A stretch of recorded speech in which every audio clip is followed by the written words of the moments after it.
Okay, good morning.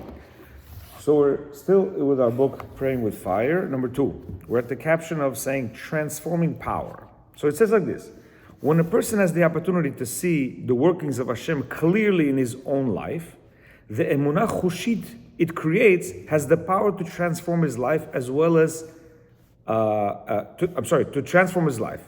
And this well-known story is going to explain a little bit. There's 2 types of emunah, Rabbi Akilov. There's one called a feeling emunah, right? Feeling. I feel Hashem is here. And then there's one called chushit. Chushit is a sensory emunah, which means I went through many different experiences and I know that Hashem exists. Not that I feel that Hashem exists. Yeah? There's a mental emunah, and then there's a feeling emunah. And we explained that yesterday, and the day before yesterday, you weren't here, but we said when a person goes through certain experiences in life, he really feels connected, that he knows that Hashem exists. He doesn't just understand he exists, he knows he exists. So he says, Tina, also known as Rachel, Tina Factor was her name, was an up-and-coming theatrical star. But as her career moved on forward, so did her blossoming belief in Hashem, meaning she started becoming an actress and she started becoming religious as well. She perceived clearly that every incident in her life was being orchestrated by Hashem to point her to the same direction. And she knew that every one of her steps, she said, Hashem is leading me to the correct direction. Finally, she reached the crossroad. She could have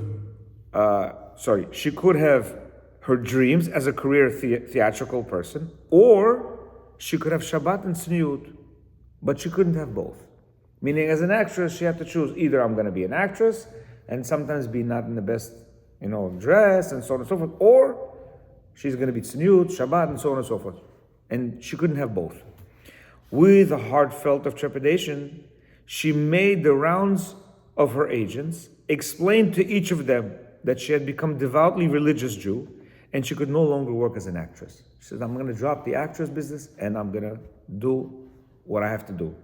Today, she uses her Hebrew name Rachel and lives in Jerusalem with her husband, who studies Torah full-time, and her children. Using her talents, she has created a one-woman theatrical presentation of her life story that inspires people around the world. So what does she do? She took her theatrical experience, and she took the fact that she's a very religious woman, and she made videos of showing what it means to be a religious woman, what it means to run a Jewish home, and so on and so forth. He says, mere acceptance of something as truth often does not catalyze major life changes. Meaning, when I know something is true, I still cannot, change my lifestyle. For example, one who recognizes that overeating and the failure of exercise is gradually killing him may still have great difficulty acting on the knowledge. Yeah, how many people know that you're not supposed to eat this, you're not supposed to eat that, you're not supposed to do this? Yeah, we know that, right? And slowly it's going to deteriorate our bodies. But what do? We still do it. Exercising too? Yeah, absolutely. So we still do not do. We don't exercise, and we still eat the fat, and we still eat the sugar, and we still eat and then go to sleep. We don't do the steps that. Do you know those steps? I know those steps. I know that if I eat this, I'm going to have a problem. But what do? We do it anyway. It says, according to Rav Elia Lopian, the gap between emunah sechlit, meaning a mind, I understand, I know Hashem, and emunah chushit, which is a sensory emunah. Not that I know Hashem, I know Hashem through the fact that I went through certain experiences in my life, is a gap that's between knowing and not knowing. He says it's a big gap. Yeah? He says the potential to arrive at the deeper level emunah is one that exists in every person, from the simplest Jew to the most who's considered to have attained spiritual heights. He said everybody can get to know Hashem. It's a matter of how we want to accept this knowledge of Hashem. He gives an example over here in Bereshit with Noach. He says Noach with his sons, his wife, when they went into the ark because of the waters of the flood. Meaning, when Noach built the ark, he didn't go into the ark right away. He waited until the water comes. And he waited, and then when he saw the water, and the water started going up, he said, now it's time for me to go to the ark. He says, Hashem instructs Noach to build the ark and warns him that he is about to flood the world. It starts to rain, yet Noach does not grab his loved ones and board the life-saving vessel. He waits until the water begins to mount. Rashi cites a midrash that explains Noach's hesitancy. Why did Noach wait? He said he believed, and yet he did not believe. Meaning, I believe Mashiach is coming, but I don't know if he is. You hear? A lot of us say, yeah, Mashiach, we want Mashiach now. We believe, but you know, maybe it's all a hoax. Yeah? So he says, rather than seeking refuge at the first available moment, as soon as he sees the rain, go inside, he waited for enough water to constitute proof that the world would indeed be destroyed. You hear?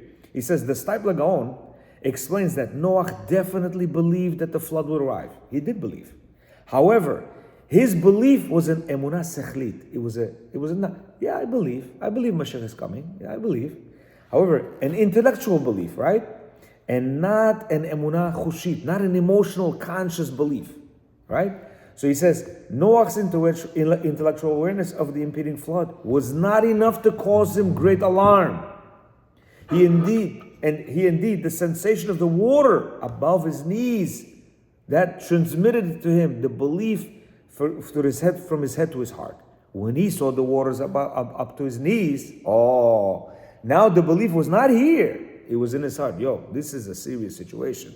I better get into the ship. Had his faith been firmly embedded in his inner being, the fear of the impending flood would have pushed him to board the ark long before the waters would even rise.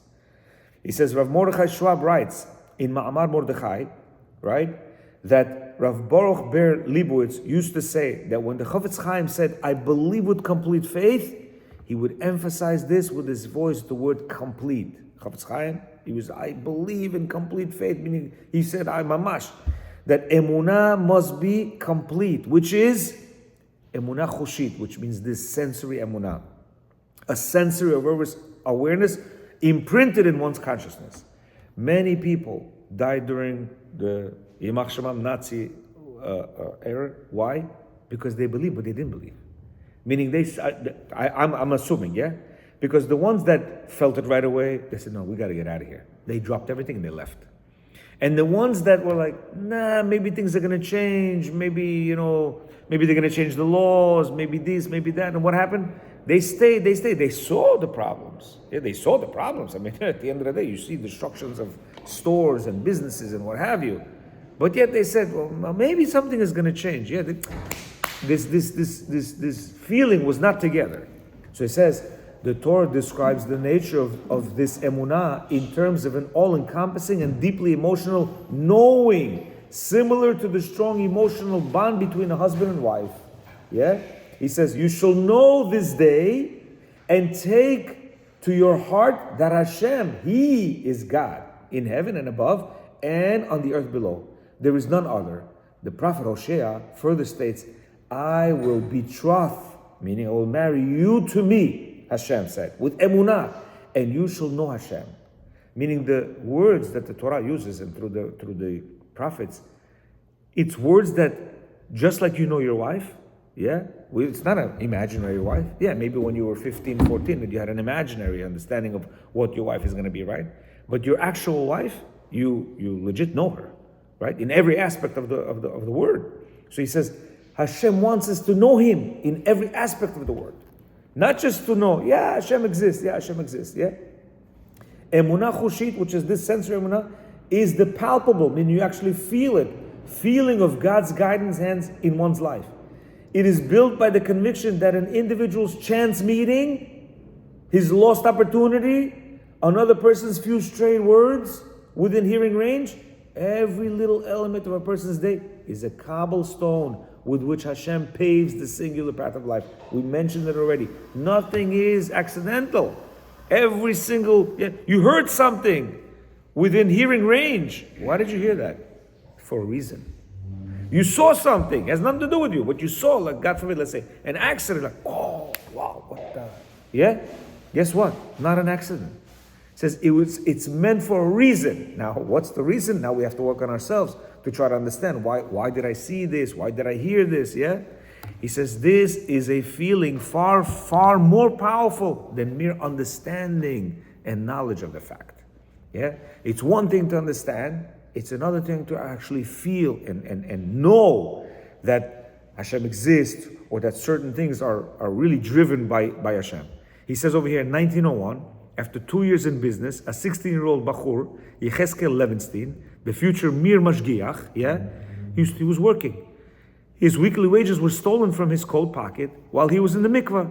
2 weeks of work. He was going to the mikvah Erev Shabbat, and they took out his money. It says this incident convinced him of the transitory reality of the world. You know what he said? He said this theft told him that, you know what, life is very takoy. It's not stable. I don't know how he understood this. He said this world is a corridor, as we said. What did he do? He left home for a small yeshiva in Makova, Poland. Because of this incident, he went to yeshiva. 2 years later, in 1903, at the age of 18, he went to learn in the famous Lomze Yeshiva, and then went to become the famous Mashgiach, who would help and shape the future of Klal Yisrael. Imagine from a small incident like that, which he understood, this is some kind of a sign from me. Here, 2 weeks of salary back in the days, it's a lot of money. So he says, a stolen wallet in an event that on the surface is not on par with the splitting of the sea. Imagine somebody steals your wallet. He says it's not like the splitting of the sea, or major things that we saw in Egypt, right? He said, nonetheless, it was experienced as the hand of Hashem purposely paving a special path for his life. By refining our awareness in ourselves, we create a pure and powerful fuel to pour into our prayers, giving them all they need to merit this blessing. Yana Hashem b'yom tzara. May Hashem answer you on the day of distress. He says, when we understand, not mentally, but physically, right, through our experiences in life, that there must be a reason why I got a flat tire. There must be a reason why I'm having such difficulties at work. There must be a reason why I'm having problems with my children. There must be a reason that all this. He says, when you understand that it's all by the hand of Hashem, you could actually put that into your prayers and ask for Hashem for his salvation. You hear? When you actually feel it and understand it. Baruch Adonai Olam. Amen. Amen.